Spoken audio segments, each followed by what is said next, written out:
ముఖంలో నీరసం స్పష్టంగా కనిపిస్తోంది. నేను ఒకందుకని చదివాను, నాకు ఈ ఏరోనాటికల్ ఫీల్డ్లో ఉద్యోగం వచ్చింది. ఆయనకి ససేమిరా ఇష్టం లేదు. ఆయన నీరసంగా కూర్చుంటే అలా వెళ్ళిపోతున్నారు స్వామీజీ. ఆయన రాసుకున్నారు, మీ అందరు చదివి ఉంటారు, వింగ్స్ ఆఫ్ ఫైర్. ఆయన ఈ పిల్లాడిని పిలిచారు, అబ్దుల్ కలాం గారిని. ఏం అలా కూర్చున్నావు నువ్వు అంటే ఆయన అన్నారు, నేను ఫలానా ఉద్యోగం కోసం వెళ్ళాను ఇంటర్వ్యూకి, అది పొందడం నాకు ఇష్టం, కానీ నేను సెలెక్ట్ అవ్వలేదు. ఈ ఉద్యోగం చేయడం నాకు ఇష్టం లేదు, ఏదో ఇంటర్వ్యూకి వెళ్ళాను, దీనికి సెలెక్ట్ అయ్యాను. ఇప్పుడు నాకు ఈ ఉద్యోగం చెయ్యాలని లేదు, నాకు ఇష్టం లేదన్నారు. అంటే ఆ రోజున ఆ స్వామీజీ ఓ చిరునవ్వు నవ్వి అన్నారు, నువ్వు కోరుకున్నదే నీ జీవితంలో దొరకాలని ఎందుకు అనుకుంటున్నావు?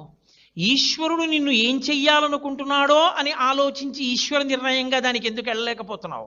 ఏమో ఈశ్వరుడు నీ ద్వారా ఈ జాతికి ఏం చేయించాలనుకుంటున్నాడో అన్నారు. ఆ మాట ఆయన